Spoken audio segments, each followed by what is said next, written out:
დღეს ქალებზე ვისაუბრებ. პოეტი შოთა ზესტაფონელი. ბიჭო, ვისი ხარ მალხაზი?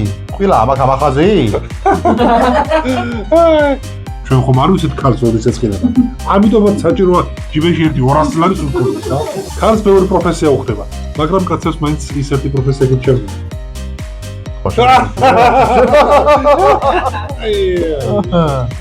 ეთერლი პარტელიან და ლიანა ჯოჯოვარიანს სოცეტეს და მე ვარ მაგარი კაცი.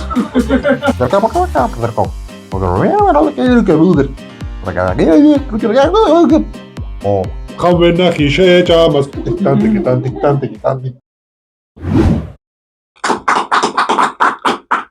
სალო რა ვჩვევით? მზად ვართ? შემიძლია დავიწყო? და ეგრე რა. ქალი ვიცმე კამერასთან. გამარჯობა. ეს გადაცემა აჯიკა. და მე სპარტაკი ვარ. ყველაზე ლამაზი, ძლიერი და ნიჭიერი ქალის სალომეს ქმარი. ალბათ მივხვდებოდით, რომ დღეს ქალებზე ვისაუბრებ. პირველ რიგში დაიმახსოვროთ, ქალი ცამდეც და იმიზიკეთაც მართალია.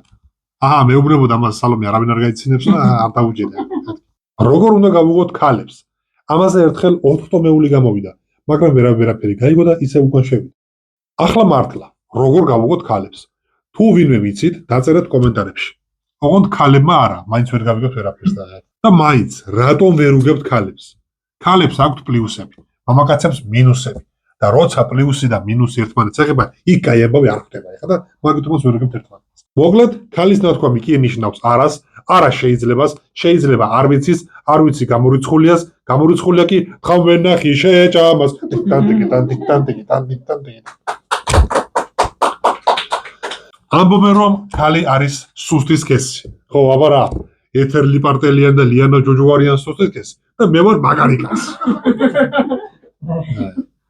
ხილად კაცებო, ქალმა შეიძლება ნებისმიერი კომპლიმენტი თქვენ საწინააღმდეგოდ გამოიგონოს. მაგალითად თუ ეტყვით ამ კაბაში ლამაზად ხარო, ის კი პასუხებს. მოიცა, იმ კაბაში არ ვიყავი ლამაზათო? ხვდებით ხო მარტივი ფორმულა. ზოგჯერ საერთოდ ერთსა და იმავე კაბას გვაჩვენებენ და გვეკითხებიან რომელი ჯობიაო. კაცების აზრი მაინტერესებს. ამ შემთხვევაში რა შვებით? დაკომენტარეთ რა ძალიან ხშირად ვარ მაგ შემთხვევაში. თუ ქალისთვის საშუქარს ეძებ, მისი ფასი დამოკიდებულია დანაშაულზე. შესაბამისად, თუ გინდა რომ მიაფად გამოხვიდე, ქალს არ უნდა აწყენინო. მაგრამ ჩვენ ხომ არ ვიცით ქალს როდის ეწყინება. ამიტომაც საჭიროა ჯიბეში ერთი 200 ლარის უქროს რა. რო რამე რაღაცა არ შერწყო იქ.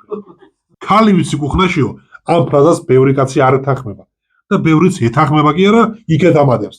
კუხნაშიც ვიცი. სარეცხი მანქანის თავზეც, დივანზეც, საბაზაროშიც და მოკლედ სადაც მოგვეხერხებაო. ქალს ბევრი პროფესია უხდება, მაგრამ კაცებს მაინც ის ერთი პროფესია გვირჩევნია. ხვდებით ალბათ ხო? თან როდის გვახსენება ქალები? დაბადების დღეზე, 8 მარტს, ახალ წელს და 10 ჩიქის მერე.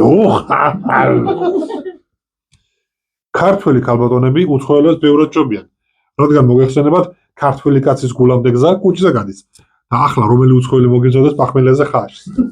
ეხებს არ კიდია. უნდა ვაღიარო, რომ უცხოელი ქალბატონები უფრო თამამად ჩაცმულები დადიან ვიდრე ჩვენები. და ისიც უნდა ვაღიარო, რომ ამის გამო უცხოელ ქალბატონებს უფრო ვაყოლებთ თვალს ვიდრე ჩვენებს. კაცებს მოსამზადებლად 10 წუთი ყოფნის. ქალებსაც ყოფნით 10 წუთი მოსამზადებლად, რომ მომზადება დაიწყონ. მახსოვს ერთხელ ქალზე ლოდინში წვერი ორჯერ შევისწორე. პრინციპში ხა ამას ქალთულად ვამბრალებ, მე თვითონ არ მომეწონა ჩემი შესწორებული და მე თავიდან შევისწორე.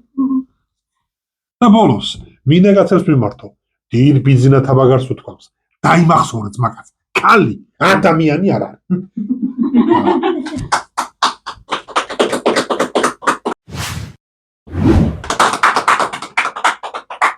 რომელმა შექმნა სამყარო ძალით ამის ძლიერითა? ის ძალიან დიდია რა. მოკლედ, ჩვენი გადაცემის სტუმარია პოეტი შოთა ზესტაფონელი. შემეგებოთ. გამარჯობა. მოგესალმებით ბატონო შოთა. თავი ისე იგზენით როგორც პოეზიის საღამოზე. ლექსო ამოგთქო მოხერო, თორო იქნება კუდებოდე და შენ კი ერთი წუთი ძალიან ესეც ნუ გაუგდოთ, მივალ მაგამდეც. როგორც ვიცი, თქვენი ფსევდონიმია შოთა ზესტაფონელი. დიახ. და ნამდვილი სახელი დაგვქვიეთ. მე პირდაპირ ფსევდონიმით დავიბადე, გვარი არავინ მომცა და დარჩი ესე. ეს ფსევდონიმით ესე არ გაქვთ თქვა. სხვათა შორის თქვენი ლექსები არსად არ შემხვედრია და ეს იმის ბრალია მე რომ ზემკიდია პოეზია თუ ჯერ ისეთი არაფერი შეგექმნიათ. ალბათ ეცეთ ვერ გამოვრიცხავთ, მაგრამ სავარაუდოდ თავარი მიზეზი არის, რომ არაფერი არ შემიქნია ისეთი. კი ბატონო. 1-2 პოეზია, 3-4 წიგნი და მეტი არაფერი, 3-4-5 ენციკლოპედია. ისე თქვენი ფსევდონიმია ზესტაფონელი და კილოს ხოთა შორის არ გეთხოვოთ.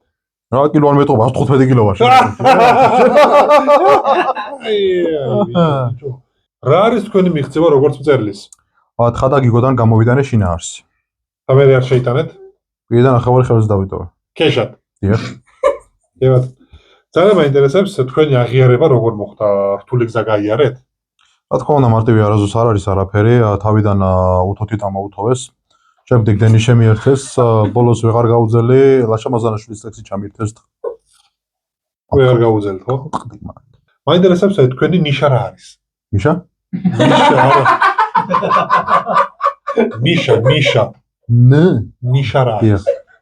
ანუ რა გამომარჩევს მწერლებისგან? დიახ, სხვა მწერლებს მეტი გამოირჩევით. 4 კუთხე და ოებს ვიყენებ ესეთებს.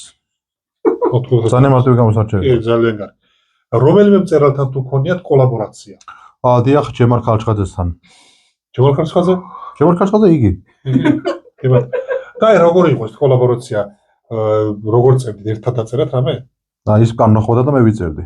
შესანიშნავი პოჩერკი მაქვს, სწრაფი. ანუ თქვენ ძალიან კაი ხართ დიქტანტში. კი. ძალიან კარგი. საინტერესოა თქვენი წერის სტილი. პატიფეხური.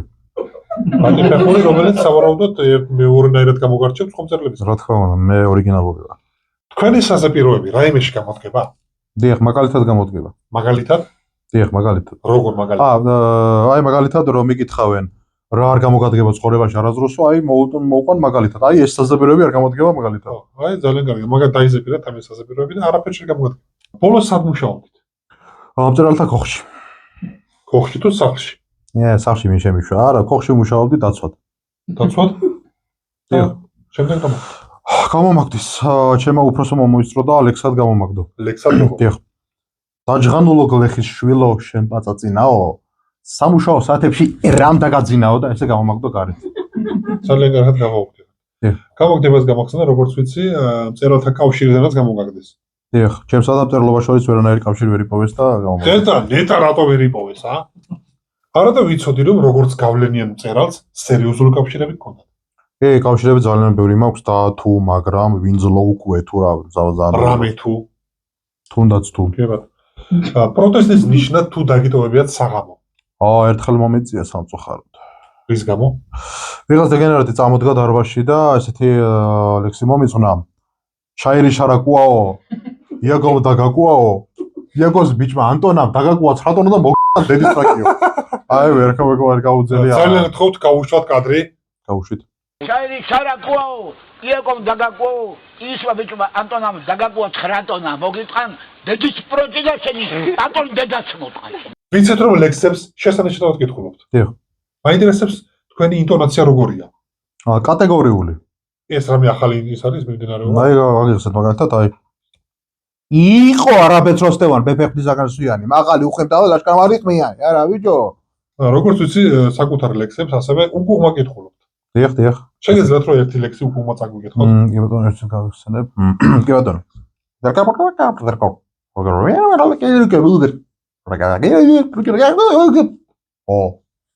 ბოლოში ომაიც რჩება. კი ბატონო. აი გისმენთ და დამაინტერესა რა არის თქვენი მუზა? რა მუზა? რაში დრუზა ხუმსა. მადლობთ.